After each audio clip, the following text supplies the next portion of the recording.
This is April 15th, 1983. This is Marie McCabe. I'm doing an interview for Historic Madison Incorporated, and I'm talking to James MacDonald Sr. MacDonald. It's a James J. You might as well. All right, James J. MacDonald. And I will be asking him about his early days in Madison. Mr. MacDonald, tell me where you were born and raised. I was born at Stinnett, Wisconsin, which was a flag station for the lumbermen. How do you spell that? Stinnett? Yeah, Stinettee.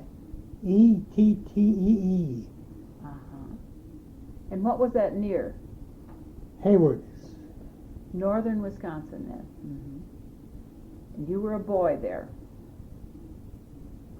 What did your... In a log cabin. Oh, really? Which had been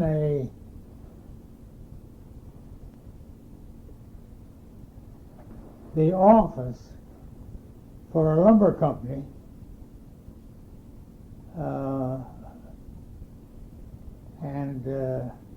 My father was operating a camp for Anderson O'Brien near there, and that was a convenient place, and with this little old house. Did you have brothers and sisters? Not at that time. I was the first. Oh, you're the oldest then. Uh-huh. But others were born there while you lived there? No. Where did you go after that? We came to what is now Centuria. It's up in Polk County. It's on the Sioux line from St. Paul to Duluth and Superior. And is this a lumber company your father worked for? Anderson and O'Brien? Yes. I see. And what was your father's full name? Thomas. Mm-hmm. And did you go to school then in Centurion? No, I went. We had a country school. We were on a farm. We were out in the wilderness in those days. Long winters. My dad bought 200 acres of land in 1880 for $5 an acre. Of course, it was a lot of timber on it. Oh, I suppose. Hardwood. Oh, not pines. This is Oh, hardwood. Oh. And did he lumber it then himself? Gradually over the years, I helped him pull the old crosscut saw for a long time and all of those things. Learned to swing an axe and the various things. But he didn't attempt to farm it.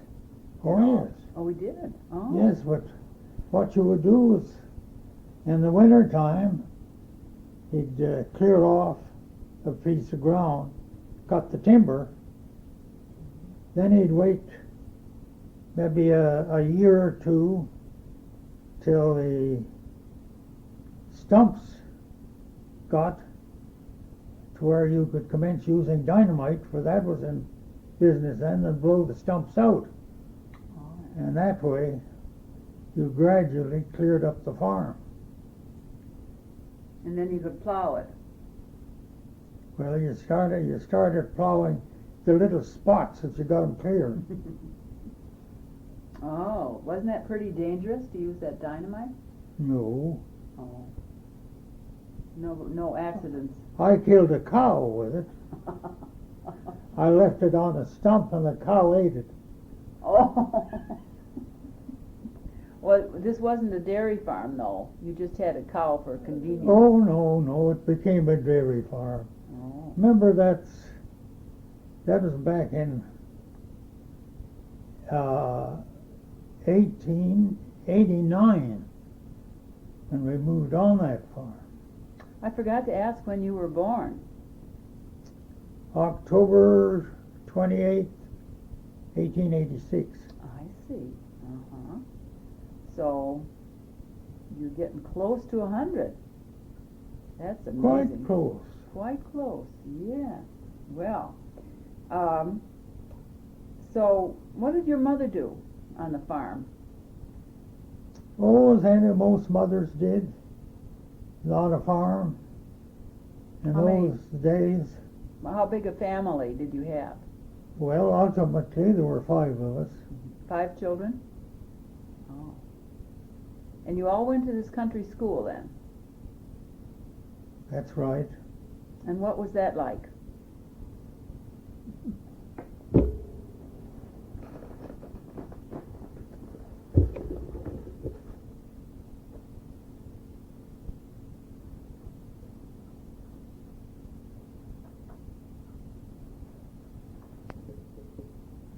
Which was when you got there, you were through in a country school. Hmm. Oh, I see this fifth reader is dated January 1902. That's right. And this is the one you used. That's the last one, yes. I was at the top of my educational career when I got using it. Oh, my. You went there till you were what, about 12 years old or 14? No, I went to high school first at St. Croix Falls. Mm-hmm. And they weren't accredited to the university at Madison. Hmm. You had to take an examination if you wanted to attend at Madison. And there were good reasons for my wanting to come here. Uh-huh. But the country school you went to was your grade school, wasn't it? That's right. Uh-huh. And was this a one-room type school? One room. It wasn't many high school. And was this the kind where you had a wood stove and Exactly. outside privy and? You have it all. Did you walk to that school? Mile and a quarter. Oh. Uh-huh. And one teacher for 8 grades? There was no grades. Oh. And the most of the teachers in those days had never even been to high school. Hmm. They just finished the school themselves. Mm-hmm. They finished. Make sure that's on. Mm-hmm. I think they paid them the full sum, maybe of $25, $30 a month. Oh. But you got the basics there, I suppose. That's right. Uh-huh. And went at your own pace. That's right. And then when you were through there, you went to school at St. Croix Falls. Well, being through, I went down to St. Croix Falls, and I went in to see the professor and told him I wanted to go to high school. He asked me what education I had, and he says, "Come with me." So he took me down to the 8th grade. And that was that would be about January 1st. And by the end of March, I quit and went home to help putting in the crops. Oh, you did? Where were you staying in St. Croix Falls? You lived with somebody there? Yes. Somebody, a friend or relative? No, I took care of 2 Shetland ponies for my board. Mm-hmm. And your father arranged this, I suppose? Well, yes and no. Mm-hmm. Well, then you came back again in the fall?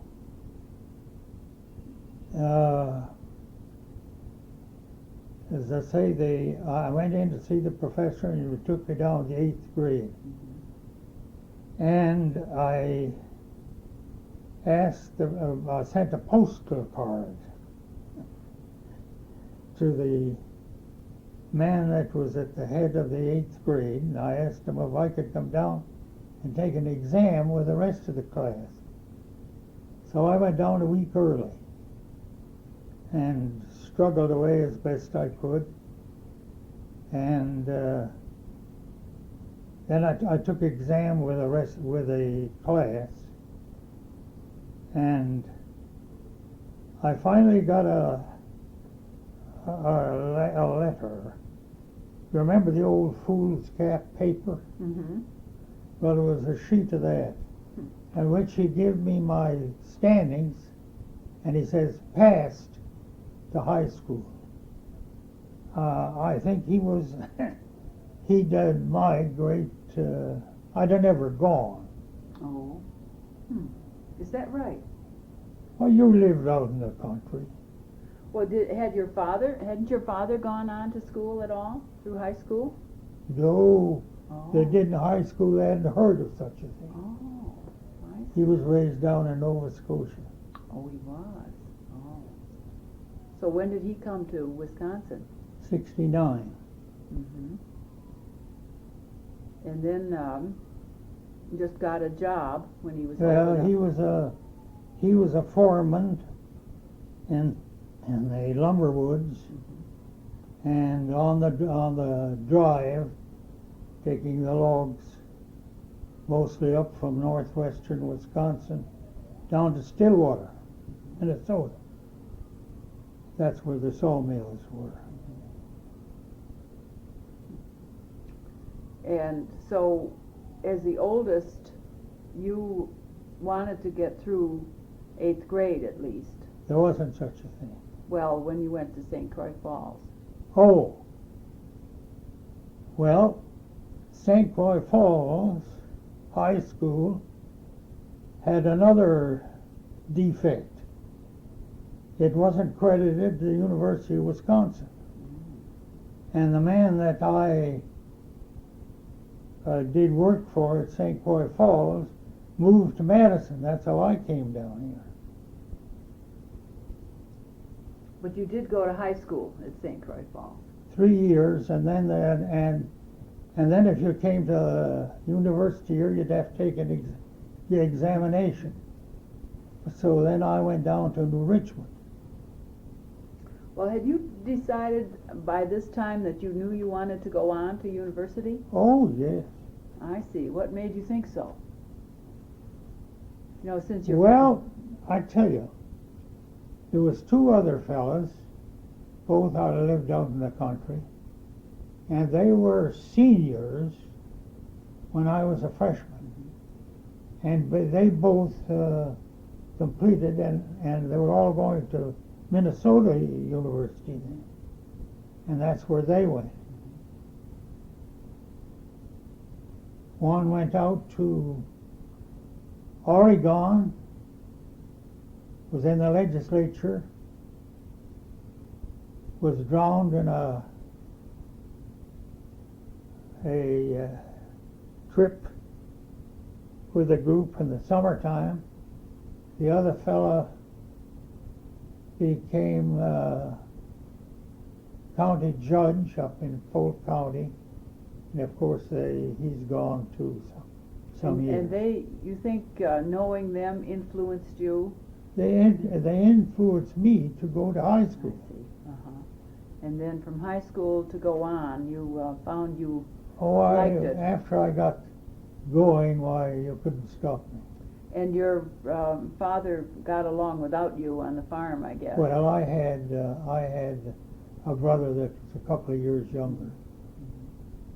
And it wasn't terribly expensive to go to school if you could earn your board and room, which I suppose you did. That's what you. Mm-hmm. No, you didn't. And the township, under the law then, paid your tuition. Oh. Where you didn't have a high school. Uh-huh. So you could go to high school, and then what about when you decide to go to the university? How did you manage that? Well, I'll tell you. I left up at St. Croix Falls with $58. And I finally got down to the university here, and I went over to the old university co-op, and I asked him if I could get a job. He says, can you tie up books in a decent bundle? Well, I says, I worked in the store all summer. So and he paid me the sum of 20 cents an hour. Goodness. Well, you could get a meal for that at that time, I'm sure. Oh, well, the result was that I worked my way through the university. And where did you stay while you were at the university? Oh, well, we room issue hither and thither. On campus, near the campus? Oh, yes. Langdon Street or that area?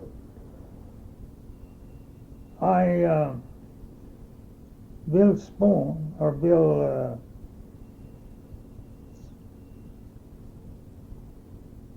Bert Miller. Oh. I didn't know him then.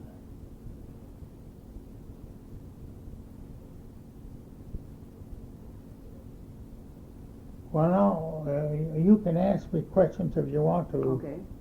I was just wondering if you remembered you just had a room and you bought your meals out. Yes. No, part of the time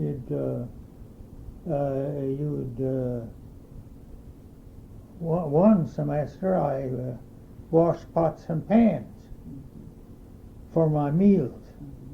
And I liked that because I could come when I was ready. And you got more to eat probably too. So you had jobs, and then you hadn't found enough money to pay tuition somehow. Well, Wasn't very high, I know then. no, $10. Cost me $11 the first time, $1 for a fee at the gymnasium and $10 tuition for a semester. So you, pretty much like Bert Miller said, when you weren't in studying, you were working to pay for your meals and board and room. So you didn't get into much mischief.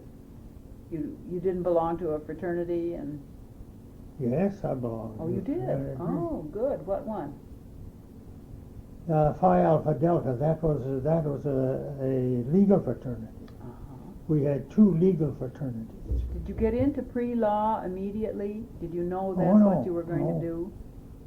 No, I put in 6 years at the university, which covered I got an A.B. degree, and then I also got my law degree. And was the law school building where it is now, or where did you take classes? No, they've got a new law building now. Was it located in that same place? Oh, yes. Are you acquainted with the... I know where it is, yes. I guess I didn't know the old building, or I haven't, because I've seen the new one. Well, I think they've dismantled the old. But classes, your undergraduate classes were up there on the hill. That's right. And Bascom Hall was called Main Hall then, is that right? And you had a regular undergraduate course, but when did you decide you wanted to go into law? About the time I decided to go to high school. Oh. The two fellas, one, as I told you, went out to Oregon, and the other fellow was a judge later on. And they were the ones that really interested me in going to high school. Yes, but did they plan to go into law then, themselves? I think both of them had. Ah, so you got inspired that way. Uh-huh. Well, so you had a real direction to your whole education. Well, what did you do for relaxation and fun on the campus? Oh, well, I was on the wrestling team, Oh,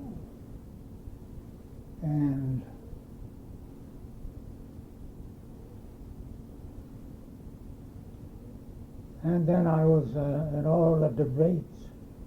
oh, that was good And training. literary societies was I see. a very important thing in those days. And I think that the university is missing something by not continuing the old lit societies. I suppose. People aren't learning to write as well, that's for sure. Well, it was debating. And did you meet regularly and have scheduled debates, or did you go around various places? Well, I joined what we call a literary society. In those days, there were 3 of them. Oh. And then we had debates among the literary societies. Among the 3. And you really had to be pretty sharp, didn't you? Well, Well, you had to have a good vocabulary and yes. good reasoning power and logic because Yeah, I was on 2 of the important debates in the university. One was the joint debate. That was a debate between the literary societies. And then I was on the Iowa. Yeah, we went down and debated the Iowa University. I heard from somebody that it was customary for seniors or upperclassmen to wear robes. Did you remember any of that? When? When they were seniors, or last semester to get their commencement No. outfits? I doubt the most of them had enough money to buy a robe. Well, I don't know where they got them, but I was surprised when I heard They'd have a robe on graduation. just then.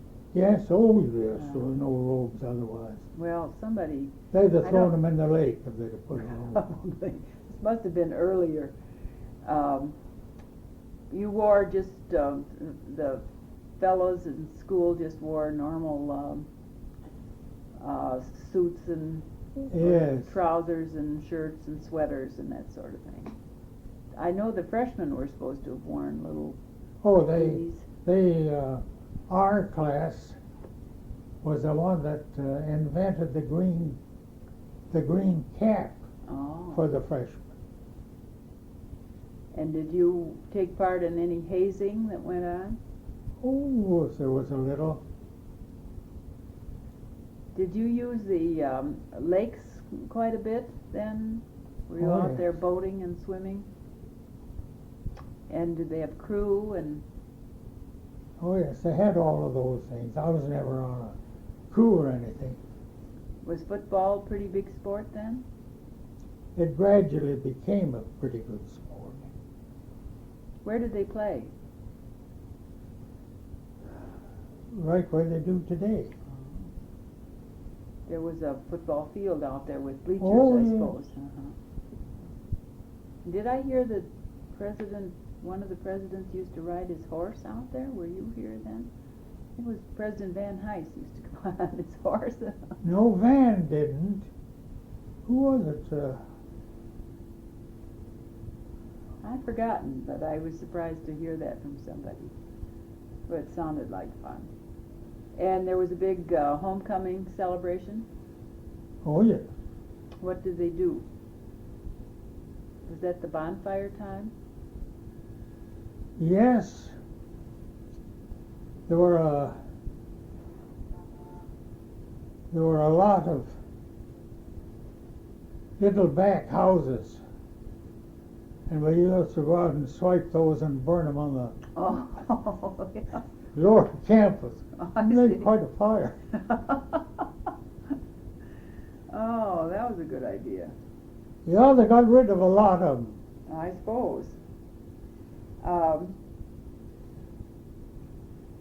Let's see, I did want to ask. Oh, what was your major then? You called it pre-law? Well, you had to have, you could get in by taking 2 years on the Hill, as we call it. That would admit you to the law school. But mine was so mixed up with debate credits and this, that, and the other thing.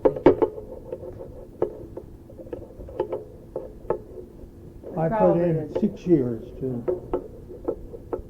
Well, did you get up to the Capitol and around the square very often? Oh yes. It was entertainment up there, I suppose. No, usually it was a job we'd be looking for. Oh. Did you work summers in Madison, or did you go back up north?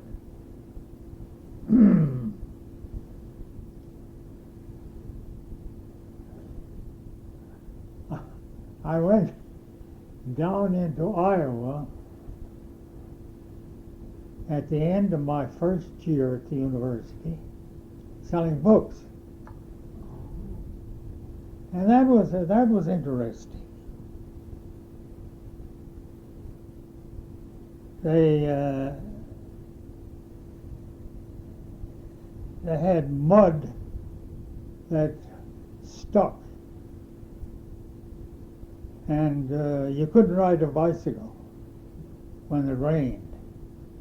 Oh, it's clay, I The suppose. roads, of course, there were no roads then that were paved, anything of that kind.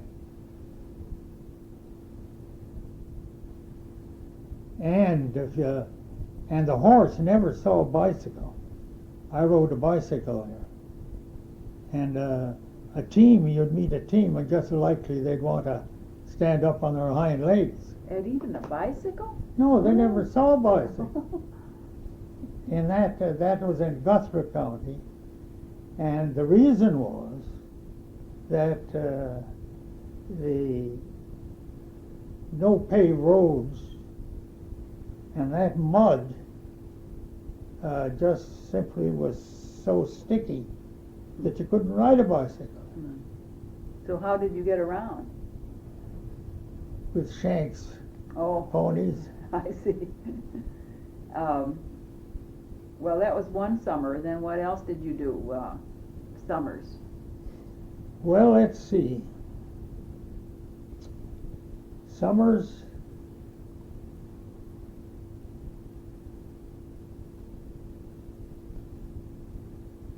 I think I went home one summer on the farm and enjoyed it very much. I sold books one summer. I sold things for, we called them bag holders. You'd tell them to the farmers, particularly in the potato area, where they just stood them up, put on a bag, and you don't have to have your daughter or your wife out to hold a bag while you put the potatoes in. A gunny sack sort of bag you're talking about. So you went around selling those. One summer. And so you didn't stay in Madison during the summer. No. But you went up. What was the square like? What's that? What was the square like? Was it had? Oh, the old square. Well, very much as it is today. But the old Capitol was there. The old Capitol burned a couple of years before I came to Madison in the fall of 1907. Track 2 of the interview with James MacDonald. And you were telling me about the Capitol building. You see, they tore down the old Capitol, what was left of it. They had a fire, you know. And the state did not have authority to borrow money by issuing bonds or anything of that at that time. So the Capitol was built over a period of 10 years. And the legislature gave enough money every 2 years to be able to build the new Capitol in 10 years and complete it. Oh. Because the state wasn't authorized then to issue bonds. They couldn't borrow, so they just, whatever they were raising those times. So then they just built it. Yeah, 10 years. So during the time you were at school, it kept getting bigger, I guess. That's right.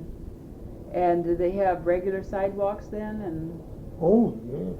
they weren't the wooden ones still? No, that they used to there have? were, not downtown. And they had mostly still horses and carriages, though. I didn't see a Ford for a long time.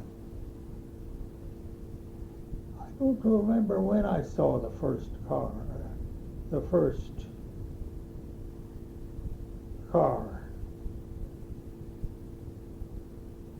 Well, it must have been fun when you did. Yeah.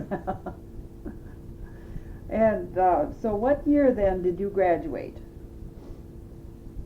Well, Must have been 13 or 14? I was to finish the Hill, as we call it, in 11. And I was elected to the joint debate, which would come in November. And so I did not take out my degree until 12, because I wanted to be eligible to be on the joint debate, which came in November. I see. Well, of the year that I would have ordinarily graduated. I didn't lose any time, but you maneuvered lots of things. Oh, sure, that was pretty important.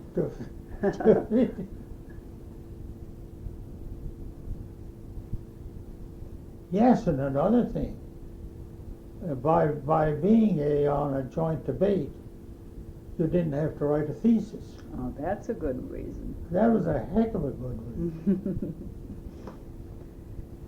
So you got your law degree, and was... I didn't get that till 13. What was the commencement like in those days? Where was it held?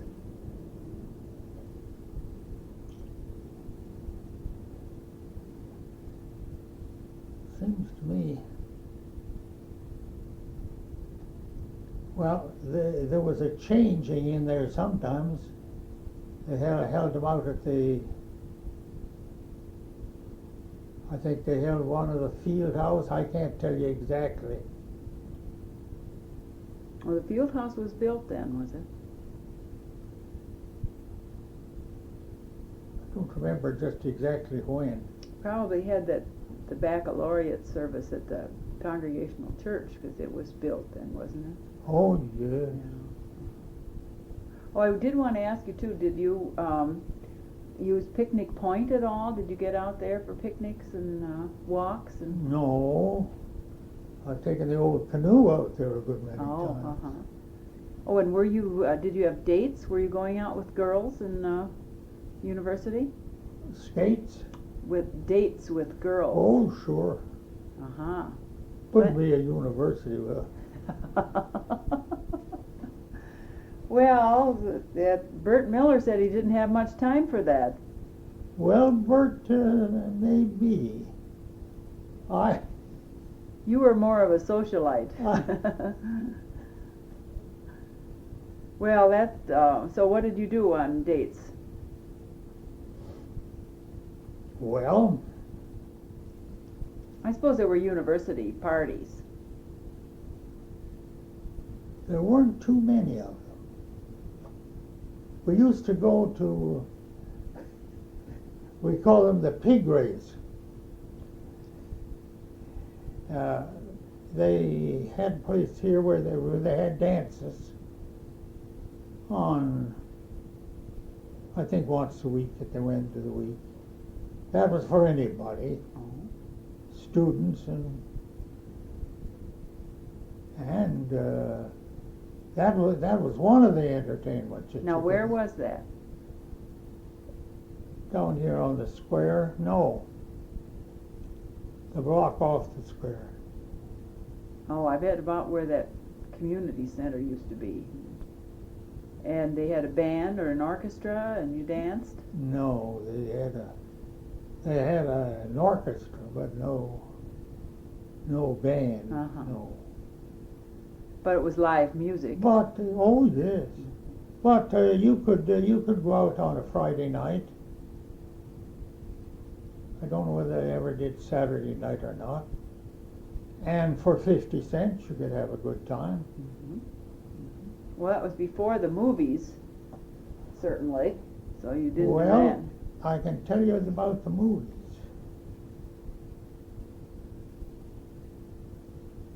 I came back for my second year at the university, and let's see who has the store there now.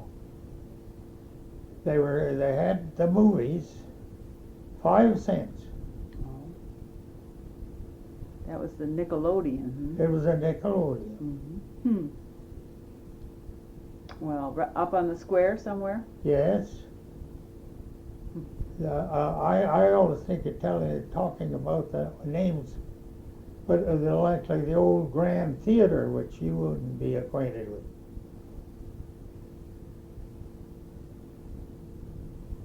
Well, quite a lot of the social activities were around the churches and That's right. I suppose their student organizations. I was raised a Methodist, and so the old Congo Church, you don't know that. Was on Washington Avenue. That's right. I've heard of it. And they had the first there was a Congo church built there back in the 80s. And then they built the new Congo church, which was an old one at the time they built the one out on University Avenue.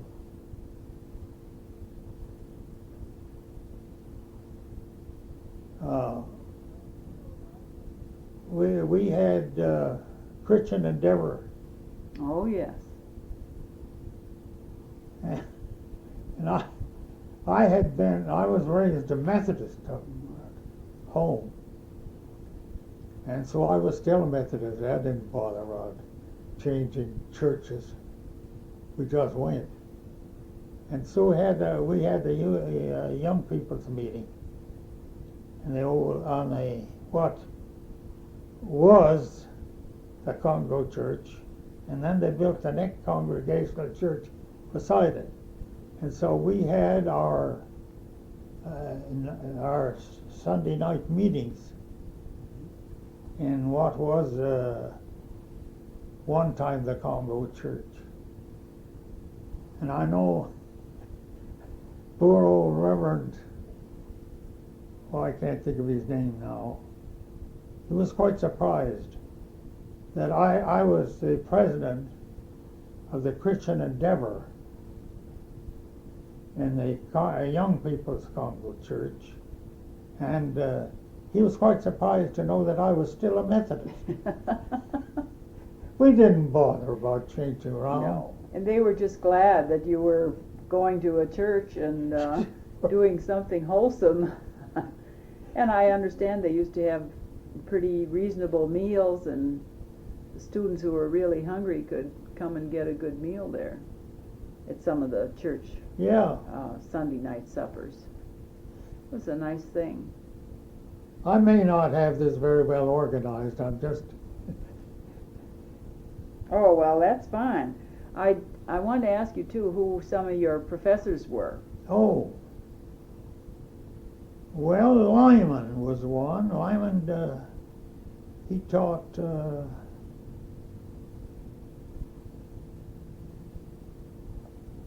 public speaking. Oh. I was on the debate with Iowa, and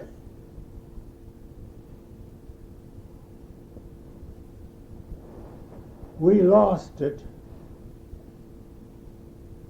We debated Illinois, and Illinois got 2 votes, and we got 1. And Lyman used to hop on me. He says I didn't always pronounce the English the way he wanted it. Oh. After we had our debate with Illinois down in Iowa City, why, we lost the debate by 1 vote. We got 1 vote, and the other side got 2. And Lyman, who was our coach, we went out to have a little lunch after the debate, and he says, Jim, he says, I owe you an apology. I told you that we'd quite likely lose that debate because you were going to use some pronunciation or something or some word. But he says the fun of it was, oh yes, there was one of the judges was from Illinois University. And he said, Lyman said to me, he says, Jim, he says, you did quite a wonderful thing. He says, the only vote that we got was the professor from Illinois. Oh. Well, he liked your pronunciation. Well, who were your law professors? Oh, golly. Old Richards. Gee, that's a long time ago. We only had 3. Oh, I thought maybe it was somebody prominent who got to be prominent. No. Apparently not. Well, I tell you, Burr Jones, who was a leading lawyer in Madison at that time, and he was also appointed on the Supreme Court. And he was, I would say, the most prominent one among the professors. That's Burr, B-U-R-R, Jones? Burr I've Jones. heard of him. Burr W. Jones. Mm-hmm. Oh, well, that was good. But you got a good law education, you thought. Oh, yes. We had 3 years. And then did you go right into practice when you graduated? I went up to Portage, if you know where that is. Mm-hmm. And I was in the district attorney's office there as assistant for 6 months, no, a year. Really amounts to 2 years. And then I came back to Madison and have been here ever since. And where did you live when you came back to Madison?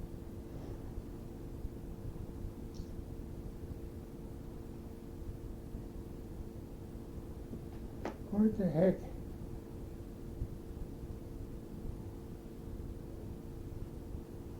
Yeah, I came back to Madison January 1, 1915.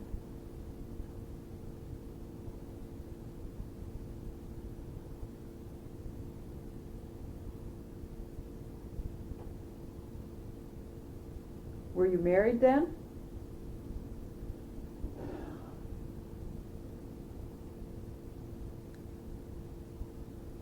I don't see. I was married in. No. I was married in 15. But when you were in Portage, you were not married then? No. Mhm. But you had met your future wife? That's where I met my future wife. In Portage? I see. And what was her name before she was married? Bogue. B-O-G-U-E. B-O-G-U-E. And her first name? Grace. Grace Bogue. What was she doing in Portage?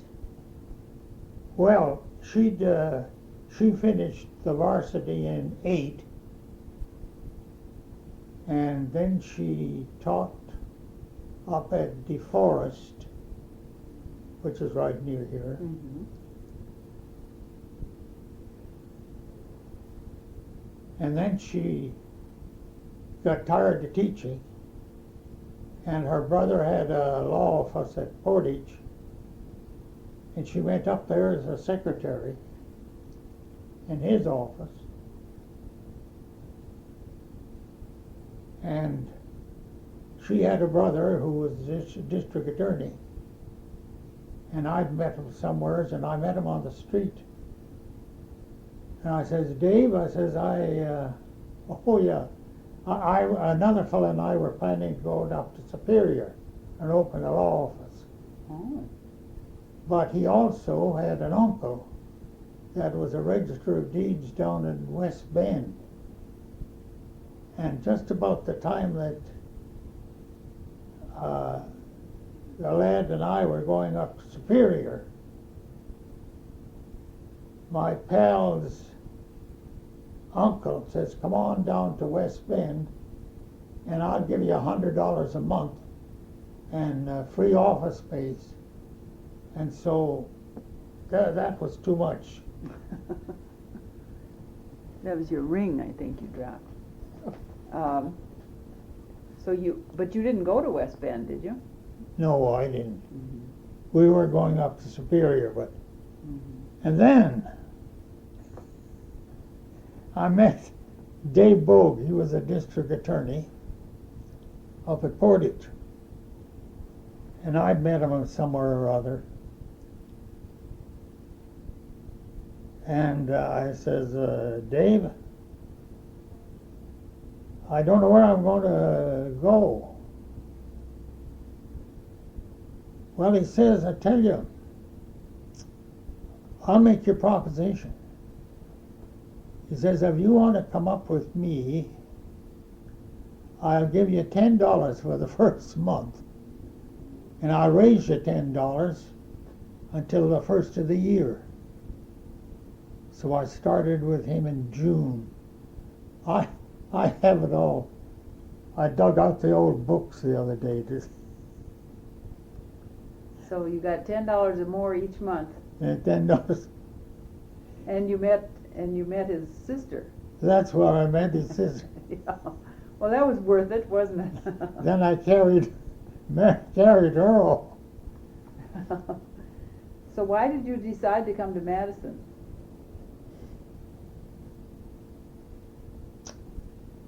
Well,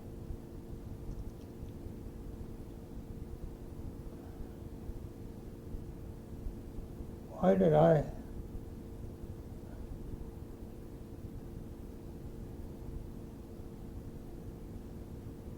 Well, I had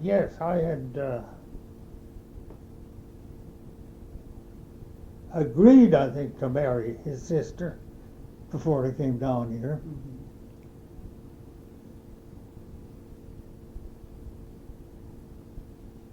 Did you go in with a firm here? No, You just decided to go in by yourself and make enough to get married on? that's just about what the amount. And did business turn out to be pretty good in Madison? Business? Mm-hmm. For Oh, law yes. business? You got customers and clients, I guess you call them. Yeah, yes, I got along very well. And so, and then you were married and had a family here? One boy. Just one, is that all? Yep, that's one boy. He teaches in the law school now. Now, I know your son. Mhm. I didn't realize that you didn't have other children. And I understand that you got, you were an early Nakoma resident. Oh yes, Nakoma.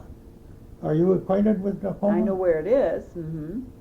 I haven't lived there, but I lived in Madison for 40 years. I know it pretty well.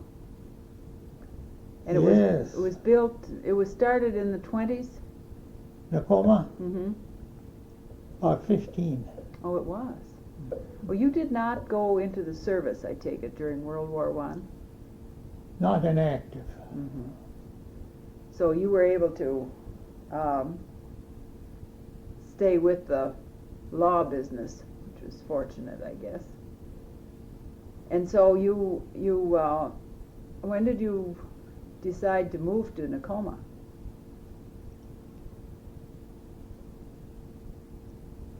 Well, I went out there, we had the son, and he was a little wee boy, and we were living on the third flat,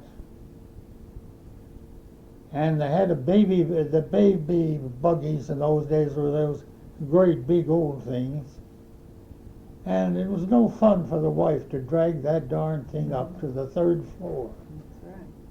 And so that was one of the things made us decide we'd look around. And so I went out to Nakoma with a fellow who was working for the Star Company that owned the plant. And I saw two houses up on the hill on Oneida place. And I said to him, I says, I noticed one of those is empty. Well, he says, let's go up and look at it. So I climbed up on the back porch, looked in, and I saw the grand old fireplace. It was made out of the stone that the chiselings off of some of the people that they have up on the Capitol. Oh, for heaven's sakes. And so I looked in and I saw that, and by golly, I says, I like the look of that. So the wife and I came out the next day and bought it. Did you have a car by then?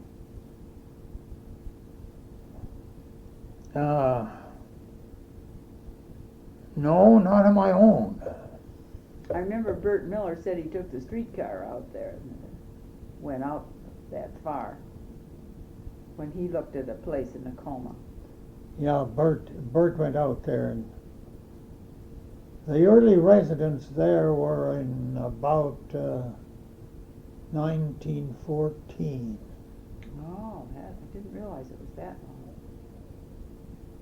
I went out in 20. And the house, I went up and I looked at that and saw the old fireplace, and the wife and I went out and I bought it for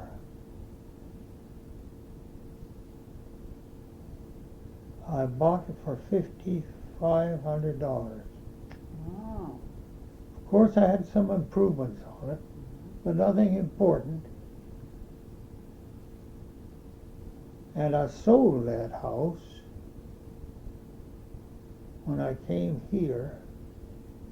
And you had it all that time? Oh yes, we lived there We lived there better than 60 years. Wow. Bet you made a little money on it. Well, I had figured out what it was going to, how much I added. I think I paid that $5,500, and I think I had about $12,000 invested in it. Oh. And that house was then sold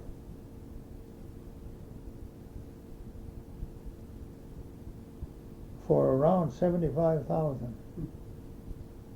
Of course, there was improvements, Oh, yes. but I figured that I had about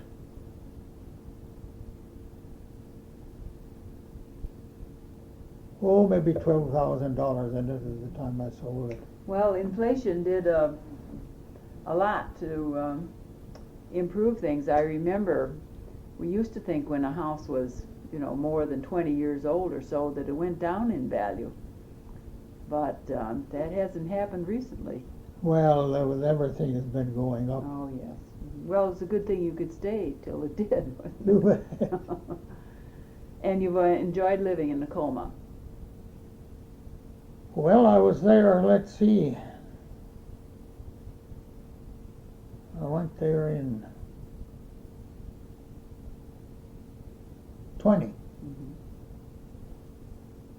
And I came here from there. You've been here how long? I'm now in my 6th year. That's at the Methodist Retirement Center. Mm-hmm. Well, do you remember when you got your first car? Well, we were, I was a secretary of an electric company, and we built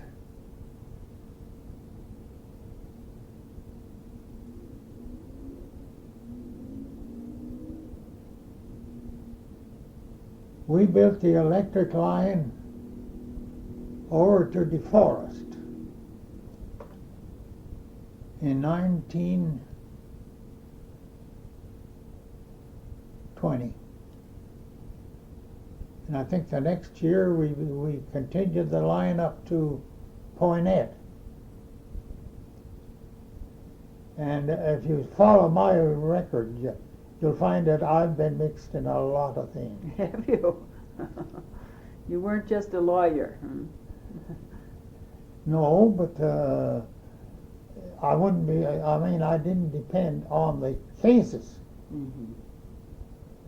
But if you are a lawyer, you have, you know what's going on, and you know the things that you can go into and the things that pay to go in. Oh. Yeah, I suppose you do. Now, Keep your eyes open and ears. during this last war, I was I had a partner, and we put in a mine. We had 5 mines that we have in the city of Dodgeville alone. Oh, mines? Yeah, What kind? lead and zinc. Oh, I see. Mm-hmm. We had some very good zinc mines, and there was a lot of good zinc ore down under Dodgeville. Not as much lead, but it's a very, and we furnished Uncle Sam out of the mines that we had in Dodgeville $1 million. Yeah, we sold the ore for putting it all together, $1 million for that little town down there during the last war. Well, I suppose you do as in the law business. You hear about a lot of things that are happening. And Well, you do a lot of things. End of interview with Jim MacDonald.